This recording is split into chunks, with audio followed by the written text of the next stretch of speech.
नमस्कार, मैं हूं विद्यासागर। स्वागत है आप सभी का टीएनपी न्यूज में। उत्तर प्रदेश विधानसभा में बजट सत्र के दौरान शनिवार को सीएम योगी आदित्यनाथ बोल रहे थे, तभी समाजवादी पार्टी प्रमुख अखिलेश यादव भड़क गए। तभी दोनों ओर से तीखी बहस हुई है। ये पूरा मामला प्रयागराज में राजू पाल हत्याकांड के मुख्य गवाह उमेश पाल की हत्या का था। सीएम योगी शनिवार को विधानसभा में विपक्ष के आरोपों पर जवाब दे रहे थे, तभी राजू पाल हत्याकांड पर सीएम योगी ने कहा कि राज्य में जो अपराधी और माफिया हैं वो किसके द्वारा पाले गए हैं? वो सभी सपा के द्वारा पाले गए हैं। मुख्यमंत्री ने दावा करते हुए कहा कि माफियाओं को मिट्टी में मिला दूंगा। मुख्यमंत्री के इतना कहते ही सपा प्रमुख भड़क गए। सपा के विधायकों द्वारा जमकर हंगामा किया गया और सपा के विधायक वेल में पहुंच गए। सच नहीं कि समाजवादी पार्टी ने उन्हें सांसद बनाया था, ये सच नहीं है। आप अपराधियों को पालेंगे।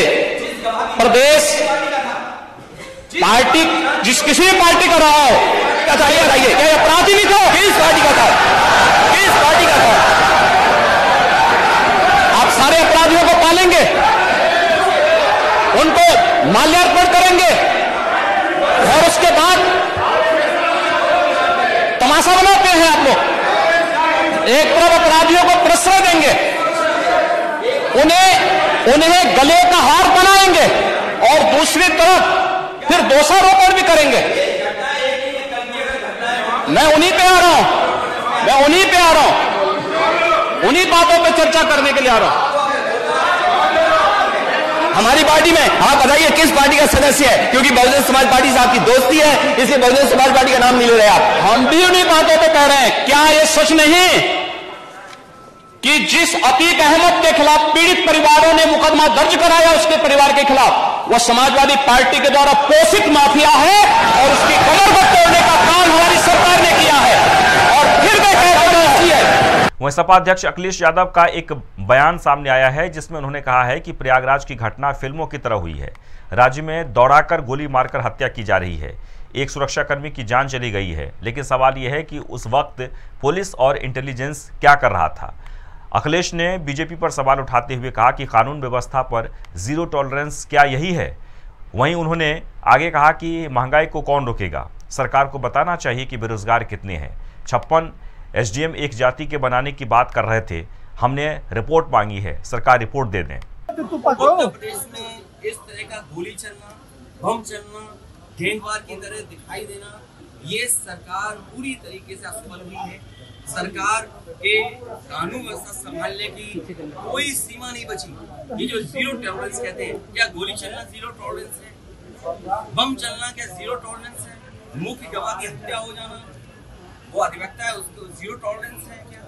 और जो सुरक्षा में लगे थे उनकी भी जान चली जाना, बच सकते थे, लेकिन अस्पताल पहुंचने के बाद जो इलाज नहीं मिलना, ये है उत्तर प्रदेश का गवर्नेंस मॉडल। ये है रामराज जहां खुलेआम तमंचे चल रहे हो, बंदूकें चल रही हो, बम चल रहे हो, सब रिकॉर्डेड हो। हम मुख्यमंत्री ज्ञान देंगे विकास का, उम्मीद करते हैं कि ऐसे सामने पूरी तरीके से इंटेलिजेंस पुलिस फेलियर है और उसका जिम्मेदार कोई है तो भारतीय जनता पार्टी। वहीं प्रयागराज के बहुचर्चित राजू पाल हत्याकांड के मुख्य गवाह उमेश पाल की गोली मारकर हत्या कर दी गई।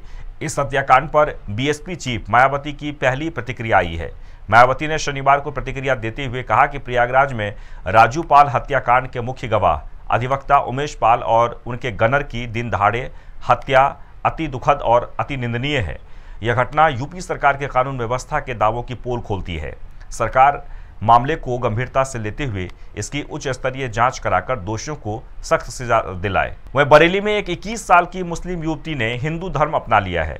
युवती ने मणिनाथ में बने अगस्त मुनि आश्रम मंदिर में अपने प्रेमी के साथ 7 फेरे लिए, जहां आचार्य के शंखधार ने हिंदू रीति रिवाज से दोनों की शादी कराई।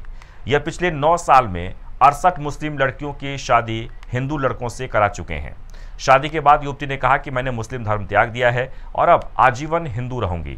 आचार्य ने बताया कि गंगा जल से शुद्धिकरण कर मंत्र उच्चारण कराया जाता है और हिंदू रीति रिवाज के साथ अग्नि के सामने 7 फेरे कराए जाते हैं। शादी के लिए शपथ पत्र भी जमा कराए जाते हैं। वहीं ऐसा करने पर आचार्य को जान से मारने की धमकी भी मिल चुकी है। ये प्रेमी जोड़ा जो है, कल हमसे भेंट हुई थी, यहाँ कचहरी पड़ी। ये लोग लगभग 7-8 दिन से बता रहे हैं कि घर से निकले हुए हैं और लड़की को पुलिस ने बरामद भी कर लिया। लड़की के जो कानूनी प्रक्रियाओं के तहत 161 के 164 बयान होते हैं वो भी हो चुके थे, मगर इनका विवाह कराने वाला इन्हें कोई नहीं मिल पा रहा था। तो किसी ने हमारा नंबर दिया इन्हें, तो इन्होंने हमें फ़ोन किया। मैंने कहा हम तो वही कचहरी पे हैं। तो ये आकर के इन्होंने जहाँ बताया, आकर के इन्होंने भेंट की हमसे और हमारे पैरों में गिर कर रोने लगे, पैर पकड़ लिए, जो महाराज जी हमारी शादी करा दो। लड़की भी रो रही थी। तो हमने कहा चलो भैया, जब ये सारी चीज़ें हो गई हैं तो चलिए आश्रम पे शादी करा देते हैं। फिर इनकी शादी करा दी। वहीं सहारनपुर जिले के सरसाबा में बने नेशनल टोल प्लाजा पर मारपीट का होना आए दिन की आम बात हो गई है। मारपीट का यह वीडियो सोशल मीडिया पर वायरल हो रहा है। हैरान करने वाली बात यह है कि मारपीट जैसी घटना होने के बाद पुलिस को इसकी भनक तक नहीं लगती। क्षेत्रवासियों का कहना है कि टोल प्लाजा पर मौजूद कर्मचारी लोकल आदमियों के साथ बदतमीजी और मारपीट करते हैं। आए दिन होने वाली मारपीट कभी भी कोई बड़ी घटना का कारण बन सकती है। पुलिस में शिकायत करने के बाद भी कोई कार्रवाई नहीं हो रही है, जिसकी वजह से टोल प्लाजा संचालकों के हौसले बुलंद हो रहे हैं। और यहाँ रुकेंगे छोटे से ब्रेक के लिए। ब्रेक के बाद तुरंत लौटते हैं।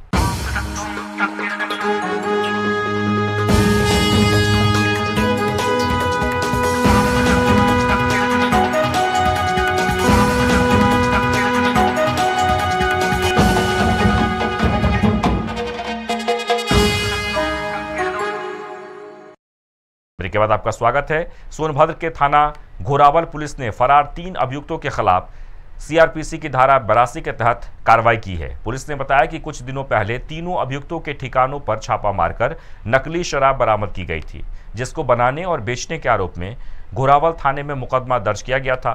तभी से तीनों अभियुक्त फरार चल रहे हैं।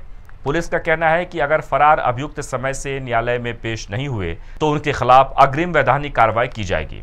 वहीं पीलीभीत जनपद की बिसलपुर कोतवाली इलाके में एक कपड़े की दुकान में भीषण आग लग गई। आग से लाखों का सामान जलकर खाक हो गया। आग लगने से मोहल्ले में अफरा तफरी मच गई है। आनंद फानन में फायर ब्रिगेड को जानकारी दी गई। कड़ी मशक्कत के बाद जैसे तैसे आग पर काबू पाया गया। आग लगने का कारण शॉर्ट सर्किट बताया जा रहा है। ये भैया हम तो अभी ये में राजीव भाई छोड़ के आए थे, फिर जब इनका फोन आया हम पहुंच चुके थे जी। जब तक इनका पता चला। क्या जानकारी मिली आपको? इन्होंने फोन करके बताया भी यही सब लोगों के दुकान में आग लग गई। तो फिर हम निकोई पहुंचे थे, दूसरा साधन पकड़ा, फिर इधर आए। यहाँ पर क्या क्या देखा आपने, क्या स्थिति है? यहाँ जब आए तो सब जल चुका था। सोनभद्र के बने रेंज जरहा क्षेत्र के बियाडॉड मयूर नचना के जंगल में आदमखोर बाघ की दहाड़ से ग्रामीणों के होश उड़ गए हैं। ग्रामीण ने बाघ की वीडियो बनाकर सोशल मीडिया पर वायरल कर दी है। ग्रामीणों की जानकारी पर पहुंचे वन क्षेत्राधिकारी राजेश सिंह के घर के बाहर सो रहे ग्रामीणों को अंदर सोने की सलाह दी है और जंगल में झुंड के साथ मशाल लेकर जाने और ज़्यादा दूर जंगल के अंदर न जाने और घरों के बाहर आग जलाकर रखने को कहा है। वहीं जनपद में तेंदुआ की मौत से वन विभाग पर सवालिया निशान भी खड़े हो गए हैं। दरअसल सोनभद्र के अलग अलग जगहों पर पिछले 1 महीने में 3 तेंदुओं की मौत हो चुकी है। वहीं अब बाघ पूरे क्षेत्र में चर्चा का विषय बना हुआ है। और इसी के साथ ही इस बुलेटिन में बस इतना ही, लेकिन आप बने रहें टीएनपी न्यूज़ के साथ। नमस्कार।